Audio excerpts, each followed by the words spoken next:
হুম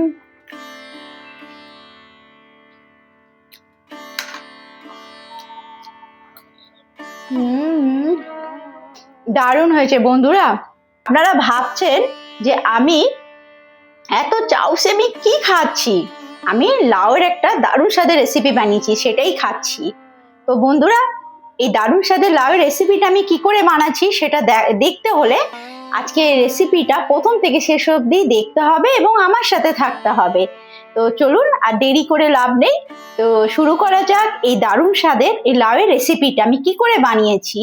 তো এটা তো গরম ভাত বা রুটির সাথে এটা খেতে মানে দারুণ লাগে। তো আমি খালি খেলাম, খালি খাওয়াতেও এটা দারুণ লাগছে খেতে, এত স্বাদ হয়েছে যে কি বলবো।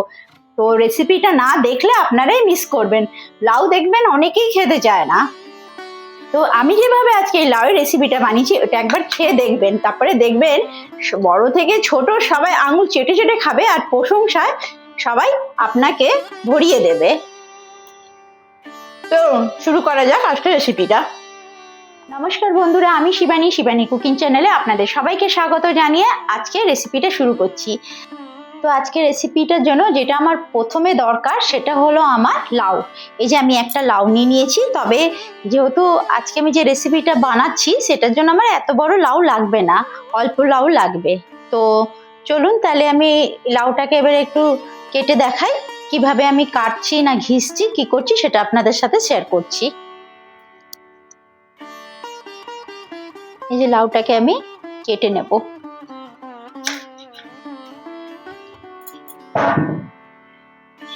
আমি এতটা লাউ রেসিপির জন্য ব্যবহার করব। দিয়ে লাউর খোসাটাকে আমি ছাড়িয়ে নিচ্ছি প্রথমে।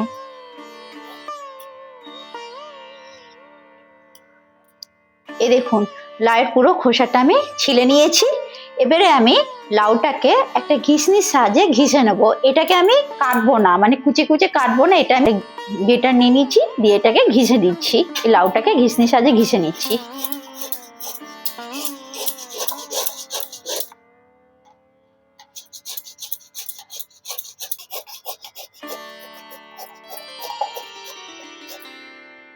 এই দেখুন, আমি হলো বন্ধুরা ঘিসনির সাহায্যে লাউটাকে ঘিসে নিলাম। এই দেখুন, এবারে আমার এই লাউয়ের রেসিপিটা বানাতে যা যা উপকরণ লাগবে সেগুলো সব আমি রেডি করে নিচ্ছি। চলুন তাহলে এবারে উপকরণগুলো রেডি করা যাক। এখানে একটা মিক্সির জার নিয়ে নিলাম।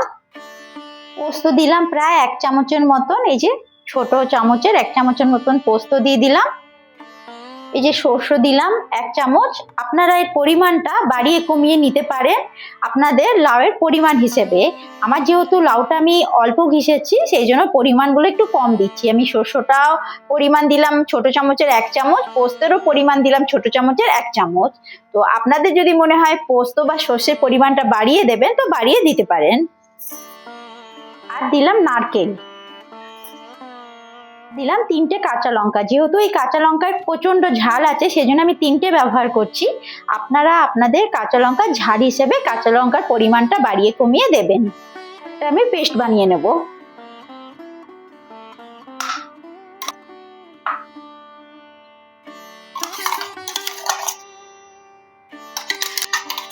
আমি একটা বাটির মধ্যে পেস্টটাকে রেখে দিলাম, সর্ষে, নারকেল, পোস্ত আর কাঁচা লঙ্কার। এই যে এই শস্য, পোস্ত আর কাঁচা লঙ্কা মিশিয়ে নারকেল দিয়েছি এর মধ্যে, দিয়ে যে এই পেস্টটার এত সুন্দর একটা গন্ধ এসছে না বন্ধুরা, যখন আপনারা বাড়িতে বানাবেন বুঝতে পারবেন, দারুণ একটা গন্ধ এসছে। দেখুন, এই যে এর মধ্যে আমি কয়েকটা কাজু, বেশ 7-8টা মতন কাজু দিয়ে দিলাম, দিয়ে এটার একটা পেস্ট বানাবো, কাজুর পেস্ট। এই দেখো কাজু বাটা হয়ে গেছে। এবারে আমি এই বাটিটার মধ্যে কাজুর পেস্টটাকে রেখে দিলাম। এই দেখুন বন্ধুরা, আমার কাজুর পেস্ট রেডি। এবারে আমি একটা বাটি নিয়ে নিলাম, মশলাগুলো পেস্ট করলাম সেইগুলো মিশিয়ে নেবো। এবারে এখানে আমি 2 চামচের মতন শস্য, পোস্ত, কাঁচা লঙ্কা আর হলো নারকেল দিয়ে যে পেস্ট করে রেখেছিলাম সেই পেস্টটা নিয়ে নিলাম। আর আর নিলাম কাজু বাটা, এই যে কাজু বাটা নিয়ে নিলাম 2 চামচ পুরো, এই যে। এবারে একটুখানি হলুদ দিয়ে দিচ্ছি কালারের জন্য, একটু লবণ দিয়ে দেবো, এই যে স্বাদ হিসাবে অল্প একটু, কেন আবার লাউ তো একটু লবণ দেব। আর দিয়ে দেব অনেকটাই সর্ষের তেল, মানে বড় চামচের 2 চামচের মতন, আমি আন্দাজ হিসেবে দিচ্ছি, আপনারা আপনাদের আন্দাজ হিসেবে দিয়ে দেবেন। এই যে প্রায় 2 চামচ। এই রেসিপিতে একটু তেলটা বেশি লাগবে। ঘেটে নেব সমস্ত উপকরণগুলো, এই কাঁচা সর্ষের তেলের মধ্যে মিশিয়ে নেব। এই দেখুন, আপনারা চাইলে একটু এর থেকে বড় বাটিতে এই উপকরণগুলো মেশাতে পারেন। দারুণ একটা স্মেল বেরোচ্ছে, দারুণ গন্ধ, কাঁচা সর্ষের তেল আর সর্ষের দারুণ একটা গন্ধ। আমি একটা কড়াই বসিয়ে দিলাম আর গ্যাসটা জ্বালিয়ে নিলাম। এবারে আমি সর্ষের তেল দিয়ে দেবো, 1 টেবিল চামচের মতন আমি সর্ষের তেল দিয়ে দিলাম। গ্যাসের আঁচটা এখানে বাড়ানো আছে। তেলটা গরম হলে কালো জিরে ফোড়নে দেব, এই যে একটু কালো জিরে ফোড়নে দিয়ে দিলাম। এই যে লাউ থেকে না অনেকটা জল বেরিয়েছে, আমি জলটাকে ছেঁকে তারপরে লাউটাকে দিয়ে দেবো। এই যে হাত দিয়ে জলটাকে একটু নিয়ে নিলাম।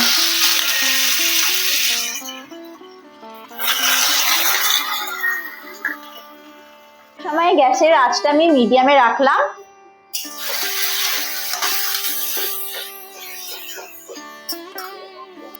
যতক্ষণ জলটা না শুকাবে লাউ থেকে ততক্ষণ খুন্তি দিয়ে নাড়তে থাকবো।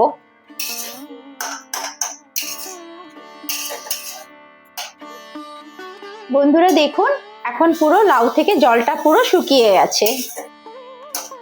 এবারে আমি এই যে সব মশলা মিশিয়ে যে আমি রেখেছিলাম বাটিটার মধ্যে, এর মধ্যে কালো সর্ষ, পোস্ত, তারপরে হলো নারকেল, কাঁচা লঙ্কা বাটা, কাজু বাটা, সর্ষের তেল সব মিশিয়ে যে আমি রেডি করে রেখেছিলাম, একটু লবণ একটু হলুদ, এই উপকরণটা আমি দিয়ে দিচ্ছি এই লাউর মধ্যে।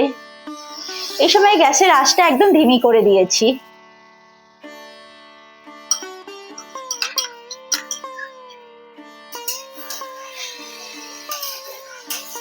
এবারে আমি এই মশলাটা লাউয়ের মধ্যে মিশিয়ে নেব।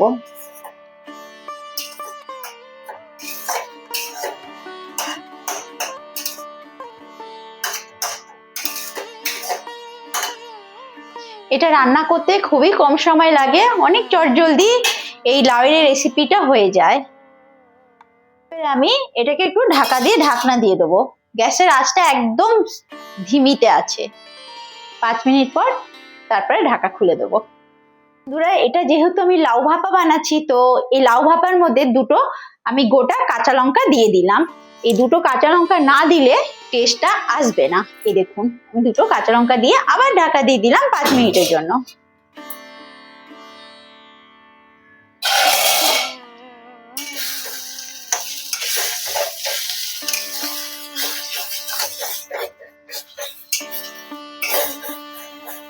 এই লাউ ভাপাটা দিয়ে দারুণ একটা গন্ধ বেরোচ্ছে।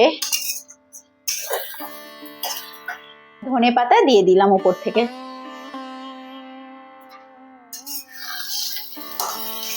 অলমোস্ট রেডি আমার লাউ ভাপা। আর 5 মিনিটের মতন আমি ঢাকা দিয়ে রেখে দেবো, তারপরে গ্যাসটা বন্ধ করে দেবো। একটু লবণ দিয়ে দিচ্ছি স্বাদ হিসেবে, লবণটা আর একটু আগে দিতে হতো, আমি ভুলে গেছিলাম, সেই জন্য আমি লাস্টে দিলাম। আপনারা একটু আগে দিয়ে দিবেন, মানে পোস্ত শস্য পেস্টটা দেওয়ার পরই লবণটা দিয়ে দেবেন।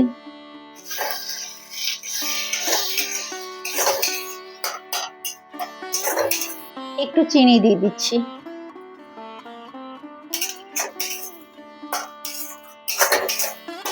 একটু কাঁচা সর্ষের তেল দিয়ে দিচ্ছি।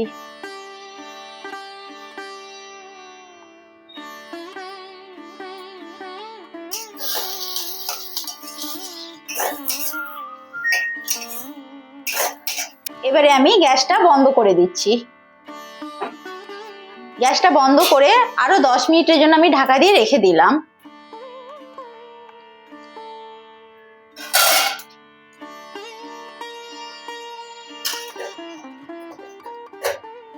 এই কালো বাটিটার মধ্যে এবারে আমি সার্ভ করে নিচ্ছি।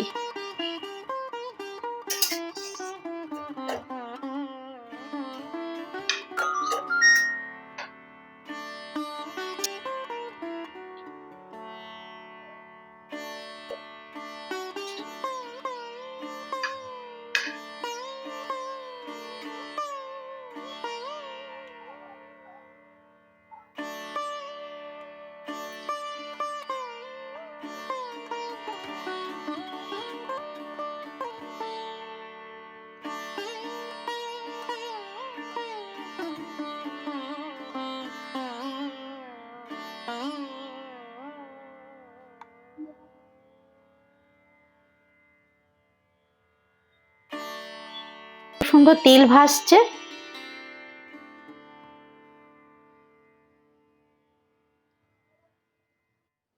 বন্ধুরা, আজকে আমার এই লাউ ভাপা রেসিপিটা রেডি। এই দারুণ স্বাদের লাউ ভাপা রেসিপিটা আমি যেভাবে বানিয়েছি আপনারা সেইভাবে বানাবেন, দেখবেন ছোট থেকে বড় সকলে আঙুল চেটে খাবে। যারা লাউ খেতে ভালোবাসে না তারাও এই লাউ ভাপা রেসিপিটা খাবে। তবে রুটি ভাত সবকিছুর সাথে কিন্তু খেতে বেশ লাগে। ভাতের সাথে, গরম ভাতের সাথে তো খেতে খুবই ভালো লাগে, এমনকি শুকনো রুটির সাথেও কিন্তু খেতে খুব ভালো লাগে। আমি শুকনো রুটির সাথেও খেয়েছি, আমার কাছে তো বেশ লেগেছে। তো আপনারাও খেয়ে দেখবেন। বন্ধুরা, আজকে যদি আমার রেসিপিটা ভালো লেগে থাকে তো আমার চ্যানেলটাকে সাবস্ক্রাইব করতে ভুলবেন না, একটা লাইক করবেন আর কমেন্টে জানাবেন আপনাদের কিরকম লাগলো আজকের আমার এই লাউ ভাপা রেসিপিটা। তো আপনাদের সকলকে অনেক ভালোবাসা আর অসংখ্য ধন্যবাদ আমার রেসিপিটা দেখার জন্য। তো টাটা, আবার একটা রেসিপির সাথে আবার চলে আসবো।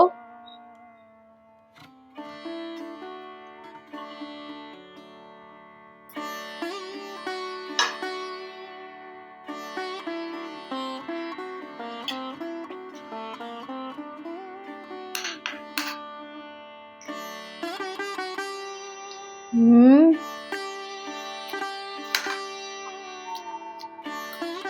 হুম